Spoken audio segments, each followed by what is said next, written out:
The story you are about to hear is true. Only the names have been changed to protect the innocent.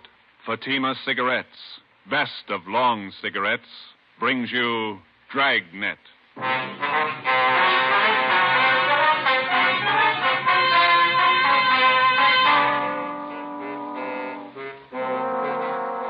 You're a detective sergeant. You're assigned to robbery detail. $8,000 worth of Chinese jade has been stolen. The criminal is vicious. His weapon, a handful of buckshot in a handkerchief.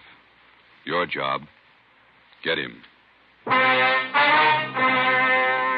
If you want a long cigarette, smoke the best of long cigarettes. Smoke Fatima.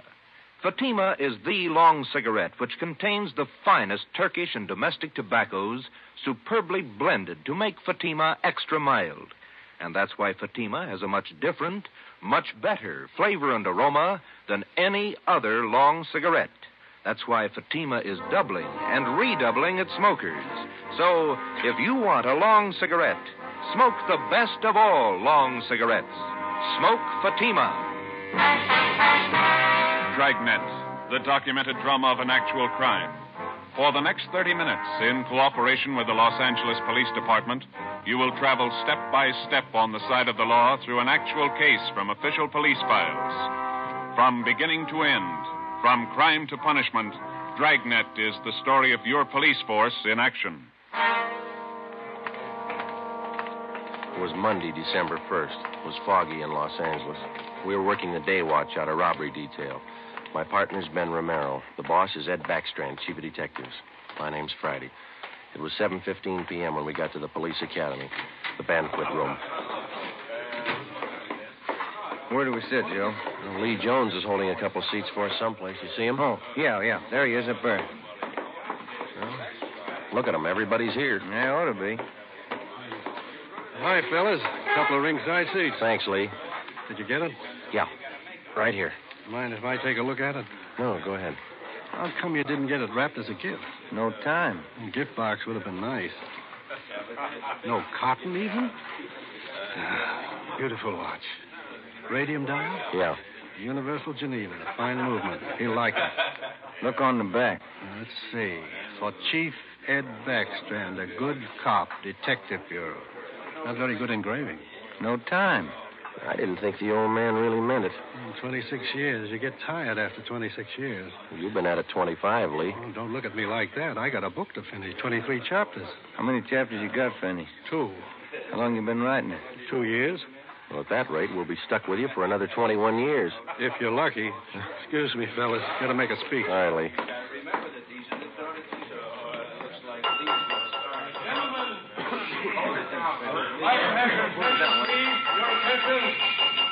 To get the proceedings underway here, before we introduce the man of the hour, I'd like to pass along a little story you might get a kick out of. I was driving down from Utah last year, stopped off at a hotel in Elko, Nevada. When I went up to register for my room, there was an Indian ahead of me. The clerk asked this Indian fella to sign his name, and the clerk handed him a pen. The Indian made an X on the book. The clerk looked at him for a minute and said, "Say, aren't you Chief Deerskin? Haven't I seen you in the movies?" The Indian nodded his head and looked a little upset. "Oh," he said. "Oh, we make a lot of movies in Hollywood." The clerk smiled and said, "A lot of people in Elko here would like to get your autograph, Chief."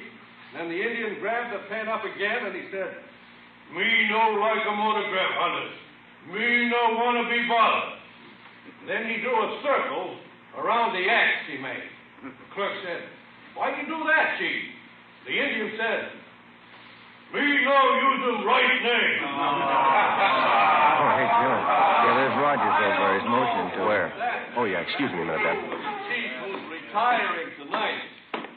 He's been using his right name for 26 years, and he's proud of it. And we're proud to have been associated. Do you want me, Rogers? A phone for you, Joe. You can take it on the extension After outside. 26 Thanks, Pete. years of service, he's retiring from the Los Angeles Police Department. We're going to miss him. Gentlemen, a fine officer, Chief Ed Backstrand.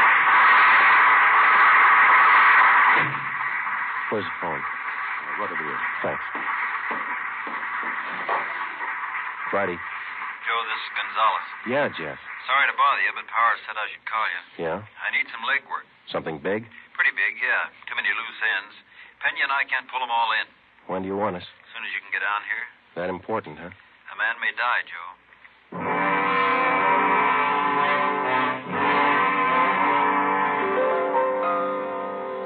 Hi, Jess. Got here as soon as we could. Sorry to pull you away. Hello, Romero. Gonzalez, what's up? Come on in here. All right. Here's a report. Not complete yet. Chinese fella. Name's George Kwan. He's a jeweler, gem cutter. Yeah. Jade expert. Knows as much about jade as anybody on the coast. Uh-huh. Says it happened at 5:30 today on Alvarado near the park. They weren't kidding, were they? They almost killed him. Yeah.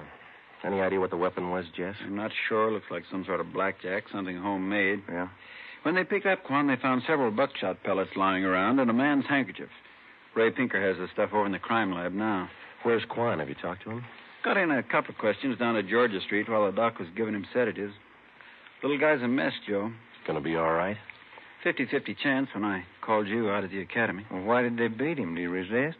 I don't have it all yet, but from what he said, he was jumped from behind, didn't have a chance to fight. Whoever it was kept beating him long after he was unconscious. What'd they take him for? A couple of pieces of jade, large ones, very rare. Mm-hmm. You got anything else? Yeah, we got a star witness, just one. Did you talk to him yet? Just did for an hour and a half. You want to crack at it? Are you having trouble with him? Yeah, little. All right, Pena. Send him in again. Yes, sir. You want to talk some more? 6 years old, Joe. His name was Norman Eugene Fisher, and he was 6 years of age last April. Like all young boys his age, his imagination ran away with him. What would be only a minor detail to an adult witness assumed tremendous proportions in Norman's young mind. He told us his story 3 times. Each time he elaborated a little more until what he claimed was the truth could only have been figments of a small child's imagination. Ben and I, together with Gonzalez and Pena, talked with the boy for another hour. We were getting tired, but Norman enjoyed his position as star witness. Once more, Norman, please, try to remember it as it really happened. It was just like I said. Let me try, Jess. Go ahead, Romero. You did see it happen this afternoon, didn't you, Norman? Yes, sir, I did. Good. Now, you were on your way home from the store. Oh, no, sir. I was running away from a man. He was chasing me. But you just told us, Norman, that you were on your way home from the store. Oh, no, sir. That was yesterday. But you told us. Just a minute, Ben. Norman, how old are you? Next year, I'm going to be 21. No, that's not right. 21, that's older than I am. Well, when I am 21, I'm going to get a hot rod. Fastest car in the world. 10,000 miles an hour. Sure you will, but how old are you now? 6, but I'm going to be 21 soon. I remember when I was 6 years old, Norman. A lot of things I wanted. Electric train. I got one. Well, it must be something you'd like to have. One thing that maybe now that you don't have, huh? Will you give it to me? Well, if I can. What do you want? I'd like your gun. Well, what do you want a gun for? I want to put people in jail like you guys do. Sometimes it takes more than a gun, Norman. What do you mean? Just because you've got a gun doesn't mean you're a cop. Well, what does? Just a minute, son.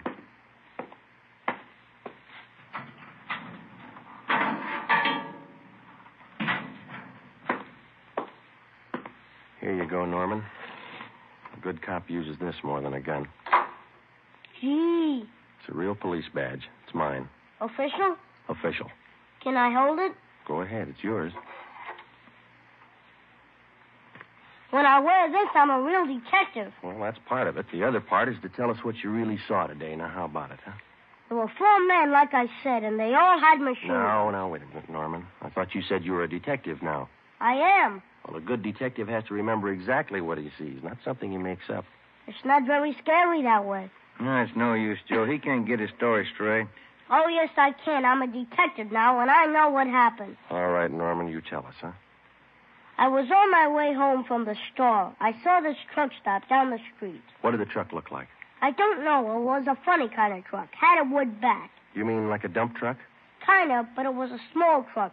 Old kind of car, like he took out the back part and put wood boards like a truck. You mean whoever owned the truck cut the back end out and made it look like a truck, huh? Yeah, that's the way it looked. Anyway, this truck stopped by this Chinese man, and the man got out, and the man started to hit this man. And the man fell on the sidewalk, and the man kept hitting him and hitting him as hard as anything. Well, what was he hitting him with? With his handkerchief? There he goes again. No, I don't know. How about that, Jess? Could tie in. Go on, Norman. Well, that's all I saw. No, I mean after the man hit him, what'd he do? Oh, well, he grabbed a bunch of stuff from this man's pocket, and he went into the truck and he speeded away. Norman, you're a good detective.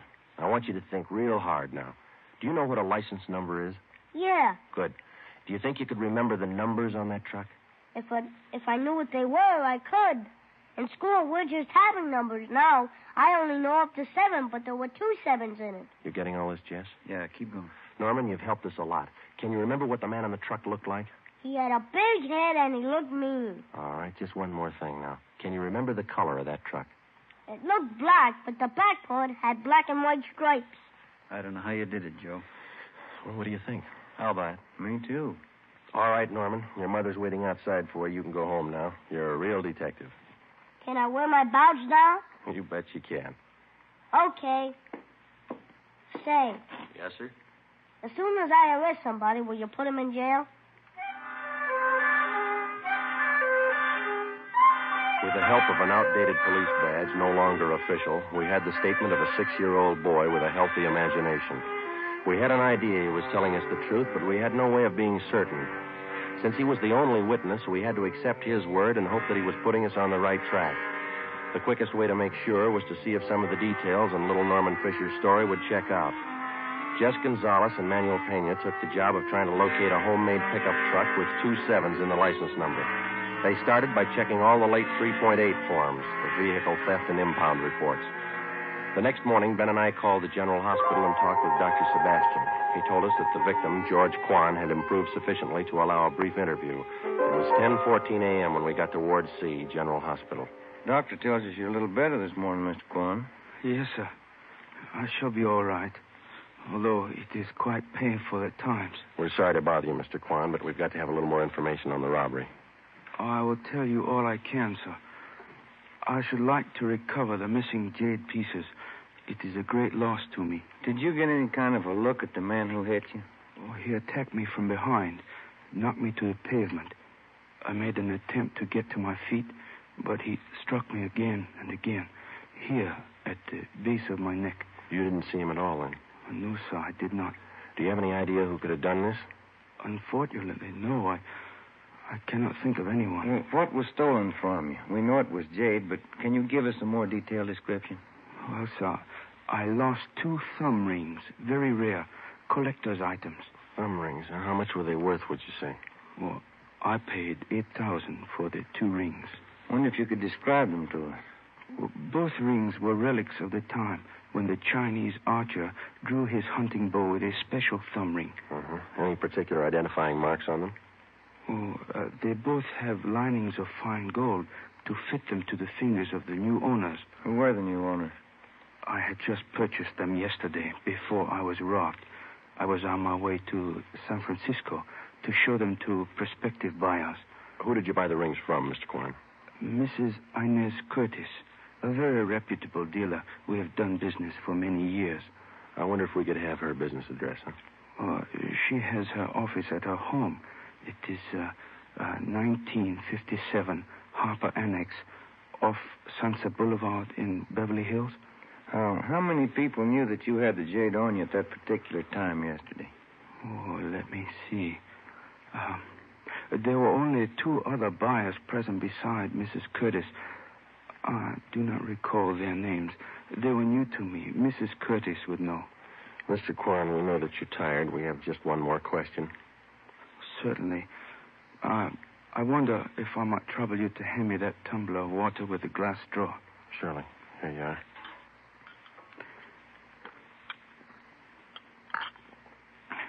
Thank you very much. You're welcome.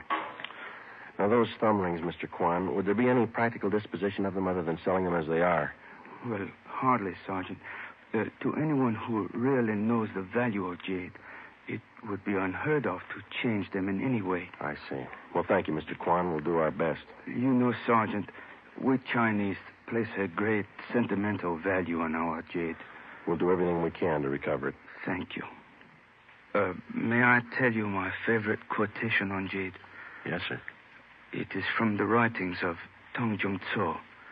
He wrote, "The magic powers of heaven and earth always combine to form perfect result. So the pure essences of hill and water become solidified in precious jade."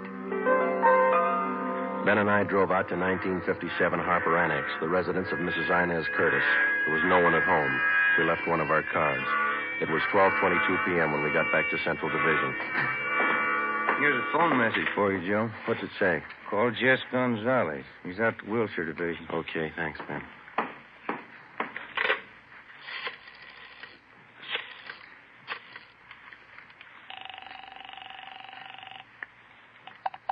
Wilshire Detectives, Dillian. Hi, Harry. Gonzalez around? Just a minute. Take it on 3, Jess.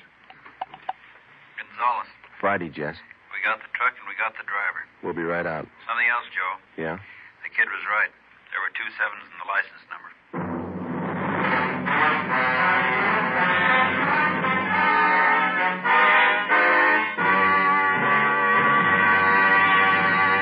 You are listening to Dragnet for the solution to an actual case from official police files. Now, here is a real solution to many of your Christmas shopping problems. If your friends smoke a long cigarette, give the best of long cigarettes, Fatima. Give Fatima for quality. The name Fatima has always stood for the best in cigarette quality. Give Fatima for flavor. Fatima has a much different, much better flavor and aroma than any other long cigarette. Give Fatima. They're extra mild. Yes, Fatima is the long cigarette which contains the finest Turkish and domestic tobaccos blended to make Fatima extra mild. Yes, extra mild. So give Fatima for Christmas in the attractive golden yellow carton. It's the long cigarette that has doubled and redoubled its smokers. More and more smokers every day agree Fatima is the best of all long cigarettes.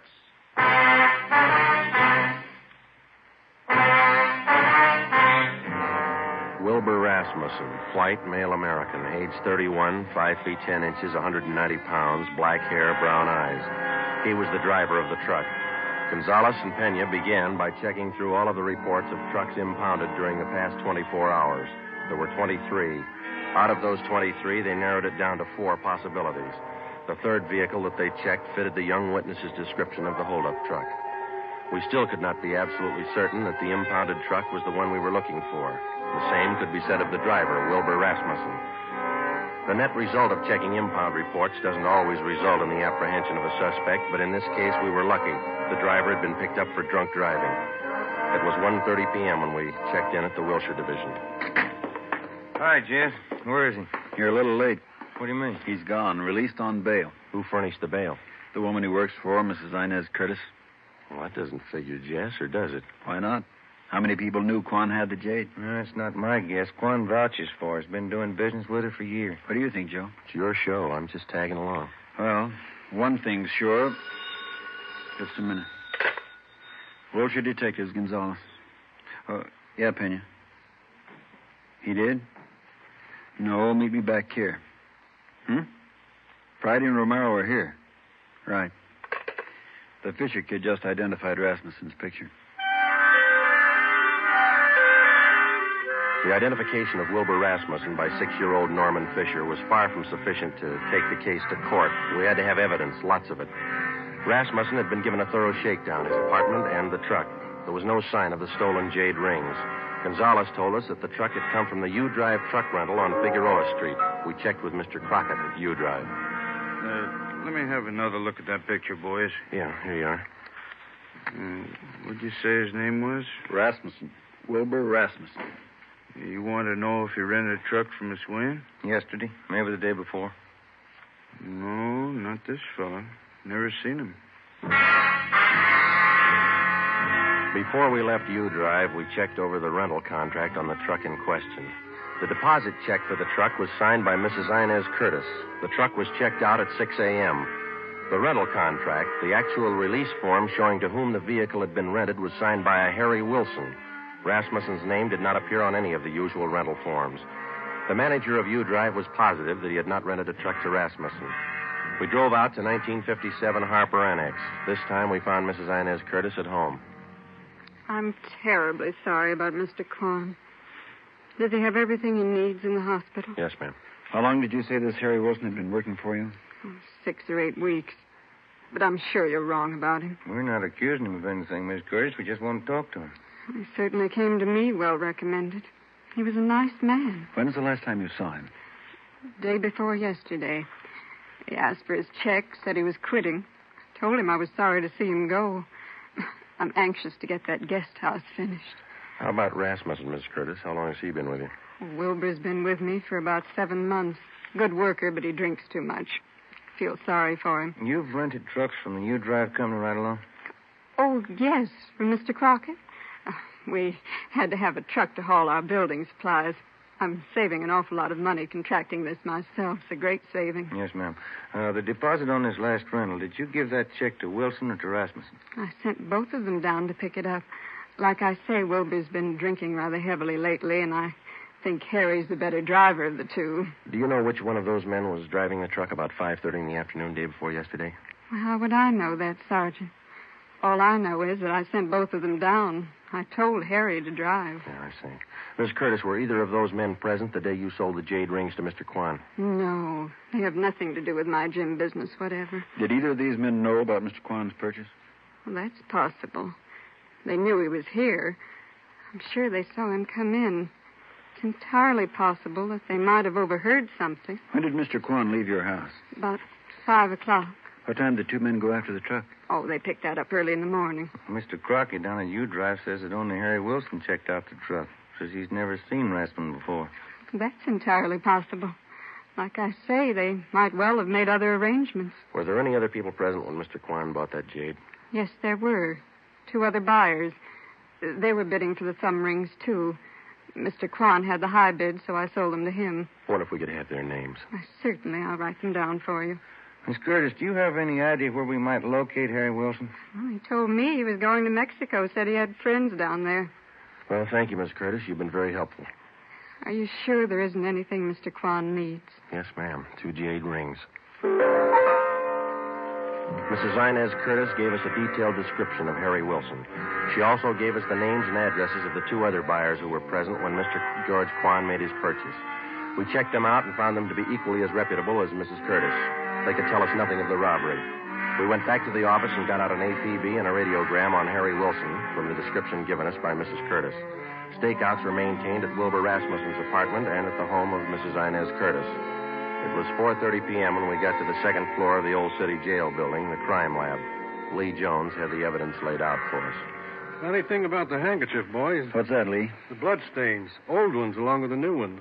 How does that figure? We know how the new ones were made when the handkerchief was filled with buckshot and used on Kwan. The old ones, hard to tell. How old would you say they were? Well, the handkerchief has been through the laundry a few times. Stains didn't come out.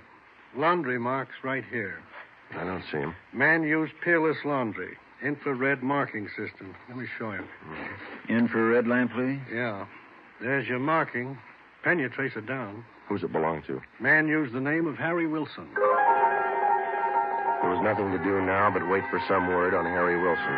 The stakeouts continued. We re-questioned Wilbur Rasmussen, and we talked again with Mrs. Curtis and George Kwan. It was Tuesday, December the 8th. We checked in for work at 8 a.m. Morning, Jess. Hi, Joe. Where's Ben? Communications, getting the mail. Any word on the new chief of detectives? No, nothing. What's your guess? Oh, I think Thad Brown. A good man. Maybe. Sloan's a good man, too. When you come in here? Not yet. Why? Maybe you'd like to take a little airplane trip. What do you got? Cheyenne, Wyoming. They picked up Harry Wilson. 2 days later, Thursday, December the 10th, Harry Wilson was returned to the Los Angeles County Jail and booked on suspicion of robbery. We checked with Lieutenant Frank Cunningham in the Record Bureau. From Wilson's fingerprints, he ran a make on him. Harry Wilson was an alias. We found out that he had lengthy records of arrests and jail terms for robbery, burglary, and grand larceny. Mr. Crockett at U-Drive identified Wilson's picture. He was a 2-time loser. It's up to you, Wilson. It can go hard for you or easy. I'm in a spot, huh? You're in a spot. Lay it out for him, Jess. It's all stacked against you, Wilson. We know you rented the truck. You knew Quan was at Mrs. Curtis' house. Your handkerchief was found at the scene of the crime. You wouldn't believe me if I said I didn't do it? With that kind of evidence, how can we? I didn't. I don't know if I can prove it, but I didn't. If you didn't, we'll help you prove it. First, you got to believe me. You know why. Yeah? I've had it twice. Once more, and I'm in for life. All right, you got it figured. Now what do you got to say? Rasmussen did it. He knocked Quan over. Where were you? Buying my ticket for Cheyenne. I didn't want any part of it. How do you account for that handkerchief? It was mine, but Rasmussen had it. He got his finger one day in the job. I loaned it to him. Well, that checks. Old blood stains, new ones. All right, let's pick up Rasmussen. While you're at it, pick up the Curtis dame. She planned it. Wilbur Rasmussen was picked up and brought in. After intense cross-questioning, we confronted him with Harry Wilson's statement. In the face of this testimony, he broke completely. He gave us a full confession implicating Mrs. Inez Curtis. He admitted beating George Quan and taking the Jade thumb rings. He said he received $200 from Mrs. Curtis for the job. He requested that he be allowed to turn state's evidence. Mrs. Inez Curtis was brought to the interrogation room. Of course, you gentlemen have proof to substantiate all these accusations. Yes, ma'am, we have. It better be good. I have a fine lawyer. We've got signed and recorded confessions of Wilson and Rasmussen, the two men who worked for you. Shall we play the recordings for you? That won't be necessary. Miss Curtis, you got $8,000 for those rings. Wasn't that enough? Not when I could make 16, no. Where are the rings now?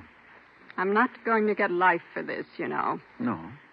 Jade doesn't spoil. It'll still be good when I get out. Yeah, but you'll be too old to appreciate it, Miss Curtis. Okay, Penny.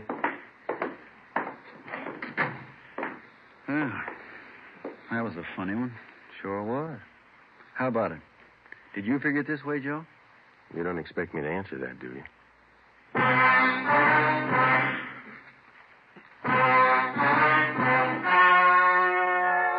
The story you have just heard was true. Only the names were changed to protect the innocent.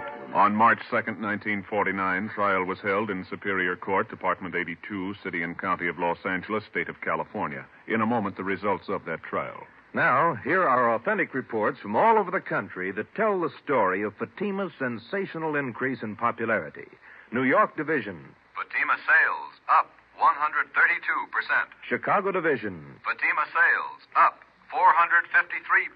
Los Angeles Division. Fatima sales up 545%. Yes, more and more smokers agree Fatima is the best of long cigarettes. So enjoy Fatima yourself and give extra mild Fatimas for Christmas in the attractive golden yellow carton. Everyone who smokes Fatima says that this great new long cigarette is the best of all long cigarettes.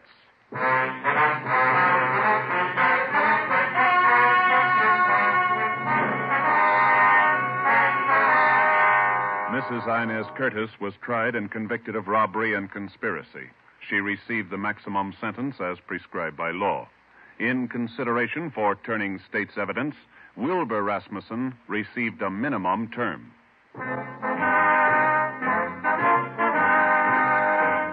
You have just heard Dragnet, a new series of authentic cases from official files.